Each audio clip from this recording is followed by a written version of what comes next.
Bismillahirrahmanirrahim. Assalamualaikum warahmatullahi wabarakatuh. Pada kesempatan kali ini kita diberikan kesehatan untuk bisa belajar bersama. Pada kesempatan kali ini kita akan belajar tentang kitab Nahwu, yaitu kitab Al-Jurumiyah, Matan Al-Jurumiyah. Apa sih pentingnya kita belajar tentang ilmu nahwu? Pentingnya untuk ilmu nahwu itu adalah menjadi salah satu syarat untuk memahami teks-teks tentang agama, baik yang itu bersumber dari Al-Quran dan hadis. Banyak kita ketemui, terutama di pondok-pondok salaf, tentang belajar mengajar menggunakan metode salafiyah. Nah, di sini untuk bisa memahami tentang makna dan arti dari sebuah kitab, maka kita harus belajar tentang ilmu nahwu. Tidak hanya ilmu nahwu saja, akan tetapi ada ilmu syaraf dan lain sebagainya. Apalagi ketika kita ingin menafsirkan sebuah Quran dan hadis. Nah, ilmu nahwu tersebut ini masuk pada al-ulum al-arabiyah atau dalam artian ilmu tata bahasa Arab. Nah, kenapa kita harus belajar ilmu nahwu? Karena ilmu nahwu itu adalah sebagai bapaknya ilmu, sedangkan ilmu shorof itu adalah sebagai ibunya ilmu. Perlu diketahui pentingnya untuk mempelajari keduanya. Jadi saya di sini akan mengulas sedikit tentang Matan Al-Jurumiyah. Sebelum kita mulai, mungkin kita akan membaca Fatihah. Semoga apa yang kita pelajari pada hari ini bisa diberikan kelancaran dan semoga bisa diberikan ilmu yang manfaat kepada kita semua.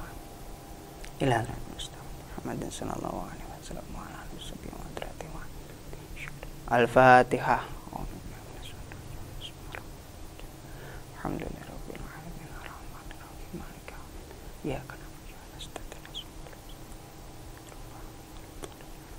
Khususan apa namatin wajah dan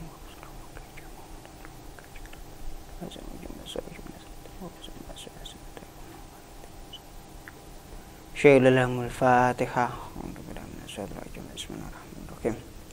Alhamdulillahirabbil alamin arrahmanirrahim. Iyyaka na'budu wa iyyaka nasta'in ihdinas mustaqim shiratal ladzina an'amta 'alaihim ghairil maghdubi 'alaihim waladdallin. Khususan mu'allif hadal kitab Syailalamul Fatihah.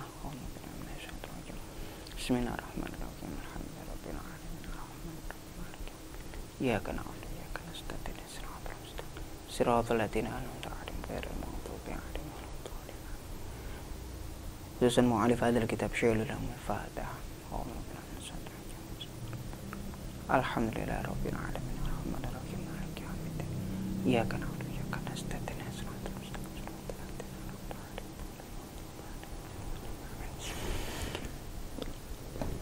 Bismillahirrahmanirrahim. Bismillahi ngawiti ngaji sapa ingsun kelawan nyebut asmane Gusti Allah. Ar-Rahmani kang paring welas ing dalem donya lan akhirat. Ar-Rahimi kang paring welas ing dalem akhirat bloko. Jadi sebelum kita memulai, kita membiasakan untuk mengucapkan bismillah apapun itu. Babul kalami. Sekarang kita membahas tentang bab kalam pada ilmu nahwu. Apa sih itu kalam? Babul kalami ai hadza babul kalami utawi iki iku bab kang nerangaken kalam. Jadi apa yang dinamakan kalam? Kalam ialah al-kalamu huwa lafzul al-murakkabul mufidu bil wad'i. Al-kalamu utawi kang aran kalam, huwa ya kalam, iku al-lafdu lafat. Al-murakkabu kang disusun, al mufidu kang aweh faedah bil wad'i kelawan disejo. Artinya yang dinamakan kalam adalah kalam menurut ulama ahli nuhat ialah lafaz yang tersusun yang sudah memberikan kefahaman atau faedah dengan disengaja serta memakai bahasa Arab. Jadi kalau tidak menggunakan bahasa Arab itu bukan dinamakan sebagai halnya kalam. Seperti contoh adalah ja'a zaidun atau lafaz zaidun qaimun. Nah, di sini adalah susunan kalam yang mana kalam tersebut itu sudah mengandung lafaz, sudah mengandung murokab, sudah mengandung mufid dan sudah mengandung wad'. Oke, sekarang apa yang dinamakan dengan sebuah lafaz? Jadi kalam itu harus tersusun yang pertama dari lafaz, yang kedua harus tersusun dari murokab, yang ketiga harus tersusun dari mufid, yang keempat ini harus tersusun dari wad'. Nah, ini adalah komposisi untuk bisa dinamakan dalam sebuah kalam. Contoh dari lafaz ja'a zaidun. Lafaz ja'a zaidun ini sudah memenuhi komposisi dari sebuah kalam. Makanya lafaz ja'a zaidun ini sudah bisa dinamakan sebuah kalam. Sekarang apa yang dinamakan oleh lafaz? Lafaz itu adalah suara yang mengandung salah satu dari huruf hijaiyah, yaitu alif, ba, ta, tha sampai za dan lain sebagainya. Nah, seperti halnya lafaz zaidun ini mengandung huruf hijaiyah. Bagaimana bisa seperti itu? Lafaz zaidun ini kan terdiri dari za, terdiri dari ya, dan terdiri dari dal. Makanya karena sudah terdiri dari beberapa lafaz huruf hijaiyah bisa dinamakan menjadi sebuah lafaz. Dan yang kedua, apa yang dinamakan sebagai murokab? Kalau menurut kitab Syarah Mukhtasar Jidan, itu Syarah Mukhtasar Jidan, ini diterangkan bahwasanya lafaz tersebut itu adalah suara yang keluar dari atau suara yang mengandung huruf hijaiyah, seperti halnya lafaz za, ya, dan dal kalau disambung menjadi lafaz zaidun.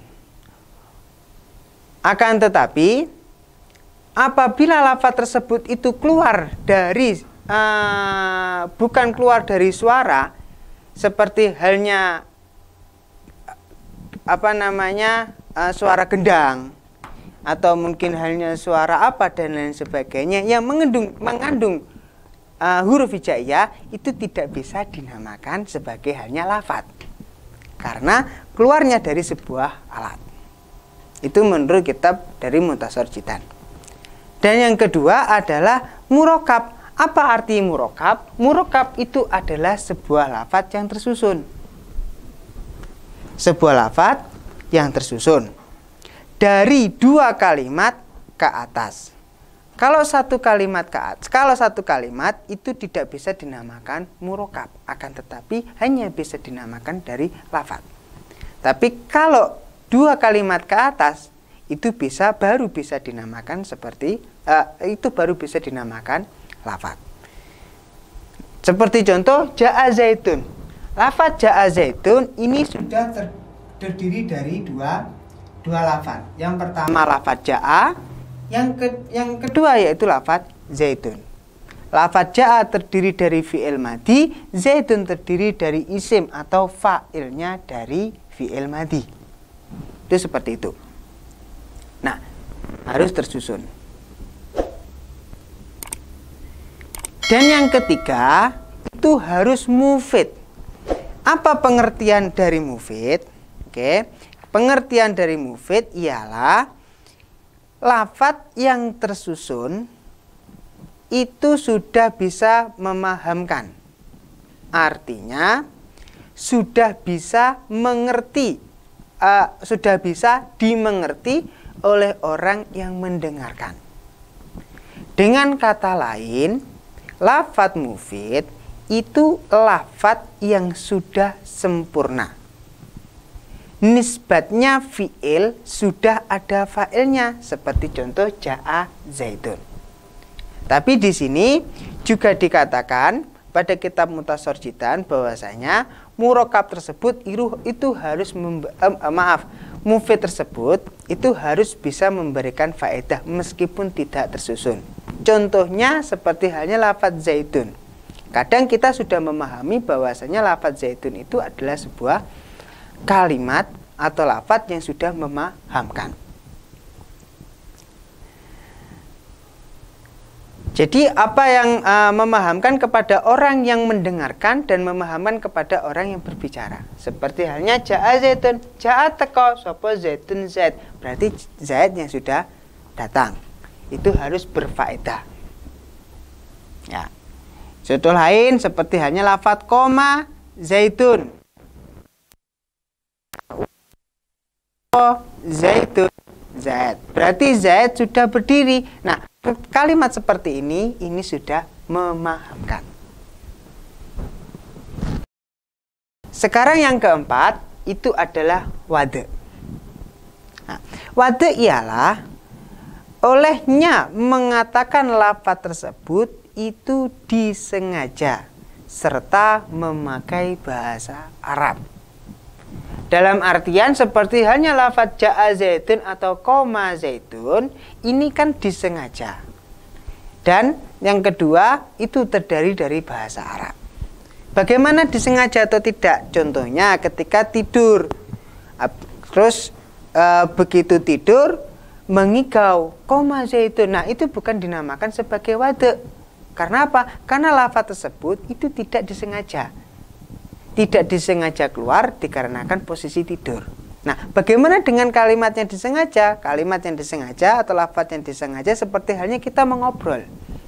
Nah, itu adalah sebuah kalimat yang disengaja, tapi harus terdiri dari bahasa Arab. Gitu. Bagaimana kalau tidak menggunakan bahasa Arab? Ya tidak bisa dinamakan kalam. Karena kalam tersebut itu harus berupa lafadz. Lafadz tersebut itu harus berupa bahasa Arab. Bagaimana kalau dengan pegon? Pegon juga bahasa Arab, tapi itu kan bahasa Indonesia. Nah, itu kenapa tidak bisa dinamakan sebagai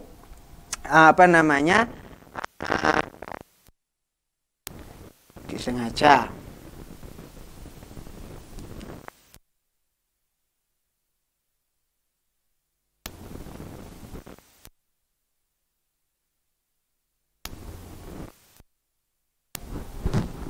Jadi seperti itu. Terus contohnya bagaimana dengan suara TV? Nah, suara TV tersebut ini apakah sudah mengandung dari sebuah kalam? Sedangkan kalam tersebut kalau dilihat dari lafadz, murokab, mufid dan wade ini sudah tersusun.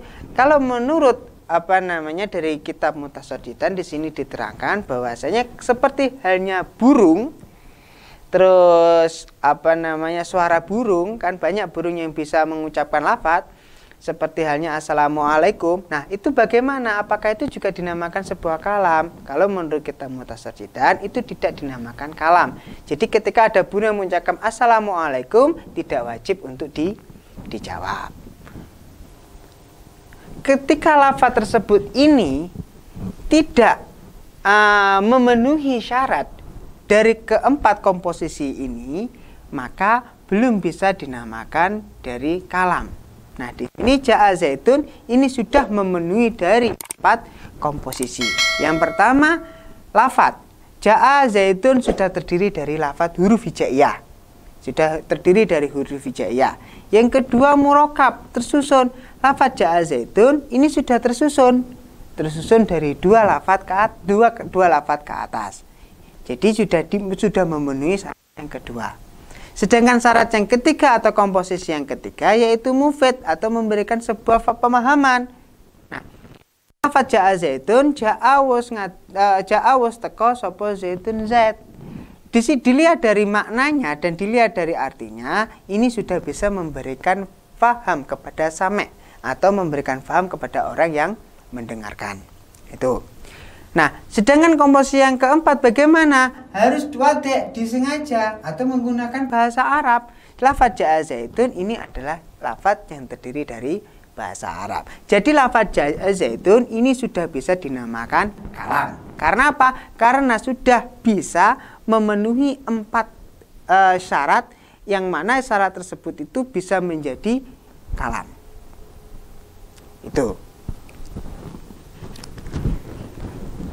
Itu keterangan dari sebuah kalam. Wa aqsamuhu salasatun ismun wa fi'lun harfun ja'a limaknan. Setelah membahas tentang kalam, lanjut selanjutnya, wa aqsamuhu lan utawi piro-piro dum-dumane kalam iku salah satun ana 3. Ismun suwiji yaiku isim, wa fi'lun lan fi'il, wa harfun lan huruf.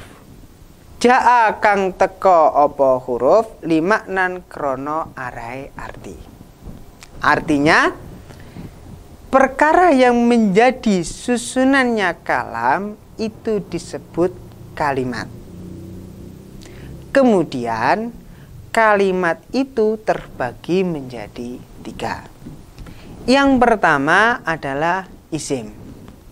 Isim ialah suatu kalimat yang menunjukkan arti dengan sendirinya, tanpa disertai dengan salah satu zaman 3. Zaman 3 itu yaitu yang pertama adalah zaman madi, yang kedua zaman istiqbal atau mustakbal, yang ketiga yaitu zaman hal. Nanti keterangannya ada pada babnya. Contohnya adalah yang pertama isim, yaitu isim itu bisa menunjukkan artinya sendiri tanpa disertai dengan zaman 3. Seperti halnya lafaz zaitun. Yang kedua amrun dan lain sebagainya. Ini adalah isim, kalimat isim. Dan yang kedua itu adalah fi'il. Fi'il ialah suatu kalimat yang menunjukkan arti pekerjaan dan disertai dengan salah satu zaman 3. Dengan disertai zaman 3 yaitu tadi zaman mati, zaman mustakbal, dan zaman hal. Contohnya seperti halnya yang kedua yaitu fi'il. Itu seperti halnya lafaz doroba. Ini zaman madi, maknanya wus mukul. Yang kedua, mengikuti zaman mustakbal seperti halnya lafaz yadribu.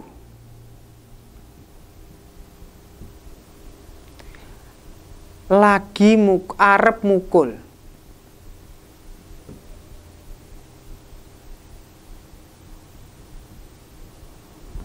Dan yang ketiga yaitu zaman hal.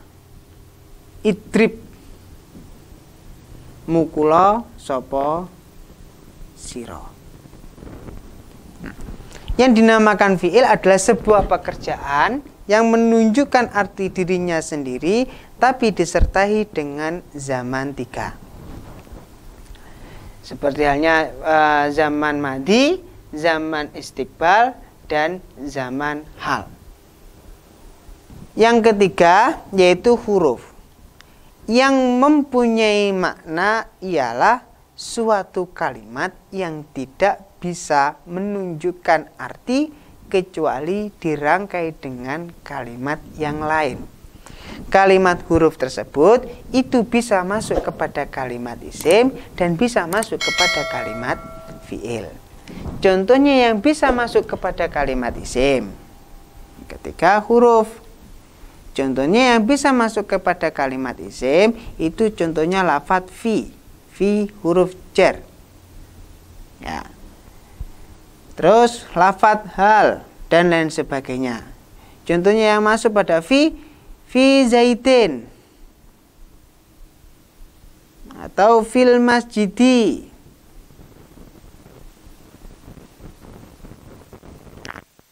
Sedangkan huruf yang masuk kepada kalimat fi'il itu contohnya adalah lam atau an. Contohnya seperti halnya lafadz lam yadrib.